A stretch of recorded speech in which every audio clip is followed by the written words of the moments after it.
Olá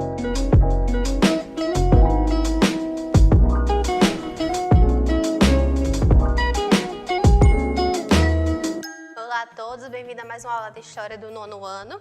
O nascimento com o tema, o nascimento da República no Brasil, dando continuidade à República da Espada. A República da Espada ela foi fortemente marcada pela política econômica de Rui Barbosa, que era o ministro da Fazenda do governo provisório. Rui Barbosa procurou incentivar o desenvolvimento industrial, elevando os impostos sobre os produtos importados e ampliando a oferta de crédito aos industriais brasileiros. Para efetuar os empréstimos, a Casa da Moeda aumentou fortemente a emissão desse dinheiro. Mas o que Rui Barbosa não contava era o seguinte, que com o aumento do crédito das indústrias brasileiras, haveria várias fraudes que se tornariam frequentes. Várias empresas começaram a surgir apenas no papel para vender suas ações, pegar esse crédito e depois elas declaravam falência, deixavam de existir. E essa desordem nessa política econômica do Rui Barbosa obrigou o governo a suspender as emissões da moeda e a cancelar os empréstimos às empresas, levando muitas delas à falência. Em janeiro de 1891, diante da crise e da crescente oposição à sua política econômica, Rui Barbosa não aguentou e demitiu-se do cargo de ministro. E com isso foi feito após novas eleições, conforme previa a nova Constituição. Coube aos integrantes do Congresso Nacional escolher o presidente da República e o seu vice. Diferentemente do que a gente tem hoje em dia, no início da República, além da gente votar para um presidente, a gente votava para o vice. Então poderia ser o vice de outra chapa e tanto faz, ele juntaria, seria uma votação. Duas chapas foram inscritas nessa eleição, uma delas era constituída pelo Marechal Deodoro da Fonseca e a outra é por Prudêncio de Moraes. E foram eleitos Marechal Deodoro da Fonseca como presidente e o vice de Prudêncio de Moraes, o Floriano Peixoto, como vice de Marechal Deodoro. Na área econômica, os parlamentares exigiam ao governo uma reforma que corrigisse os problemas deixados por Rui Barbosa. No plano político, as frequentes intervenções do presidente nos estados feriam o princípio da federação estabelecida na Constituição e ameaçavam os interesses dos republicanos civis. O apoio de Deodoro, então, começou a diminuir, inclusive nas forças armadas. Diante das tantas pressões e temendo uma guerra civil, Deodoro da Fonseca renunciou também ao cargo em 23 de novembro de 1891, sendo então substituída pelo vice Floriano Peixoto. E a partir daí que o Brasil começará a ser governado pelo chamado o Marechal de Ferro. O governo de Floriano Peixoto veio para abafar os conflitos entre os diversos projetos republicanos. O novo presidente governou de forma autoritária, porque o governo de Marechal Deodoro acabou elevando muitas insatisfações sociais, civis, e vários conflitos começaram a se ter em torno do Brasil. Floriano logo reabriu o Congresso, que estava fechado no tempo de Deodoro da Fonseca, conquistando assim a adesão dos seus membros.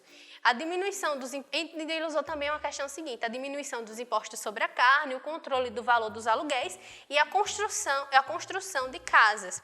Ele fez uma manobra para tentar conquistar tanto o parlamento, que dava o poder a ele, tanto quanto os civis. Mas, apesar disso tudo, o presidente sofreu forte oposição dos civis e militares. Nos estados, ele substituiu os governantes partidários do ex-presidente Deodoro da Fonseca, o que vai causar uma grande insatisfação na sociedade. No início de 1892, levantes armados, exigindo a nova eleição, foram sufocados e seus líderes presos. No entanto, no ano seguinte, eclodiu a Revolta da Armada, que foi de 1893 a 1894, sob o comando do almirante Custódio de Melo e Saldanha da Gama. Os enfrentamentos duraram meses, até a vitória dos governistas em março de 1894. A Revolta da Armada foi um conflito armado transcorrido em duas fases, fortemente pela Marinha Brasileira em represália inicialmente ao governo de Marechal Deodoro da Fonseca e a atuação de seu vice, do Marechal Floriano Peixoto. Essas duas fases foram assim. A primeira fase aconteceu no ano de 1891, em represália à maneira de atuar do então presidente da República, Marechal Deodoro da Fonseca, que ao ver-se diante dos seus sérios problemas para lidar com os partidos políticos contrários ao seu governo, representados pela nata cafeicultora, resolveu tomar uma atitude radical, fechar o Congresso, transgredindo a Constituição de 1891. A segunda fase, o movimento retratava a insatisfação da Marinha, que se sentia politicamente inferior ao Exército. Teve início, então, com uma agitação encabeçada por alguns generais que enviaram uma carta ao presidente Floriano Peixoto ordenando-lhe que convocasse imediatas novas eleições em obediência à Constituição. Além da revolta da Armada, o governo de Floriano Peixoto também foi marcado pela Revolução Federalista. A Revolução Federalista aconteceu no Rio Grande do Sul. Seu início deu-se no ano de 1893 e perdurou até 1895, envolvendo os mais importantes grupos políticos. O Partido Federalista era composto por a antiga nata do Partido Liberal da época do Império, comandado por Gaspar da Silveira Martins, e o Partido Republicano Rio-Grandense, que fazia parte dos adeptos da República e que era dirigido por Júlio de Castilhos, então governador. Ao determinar apenas os cidadãos e homens alfabetizados que podiam votar, a Constituição de 1891 excluiu grande parte da população do Congresso Político.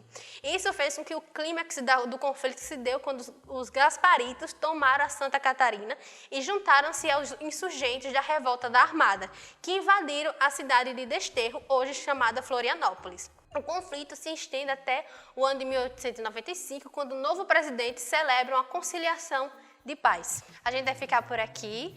Até uma próxima aula e obrigada. Bons estudos!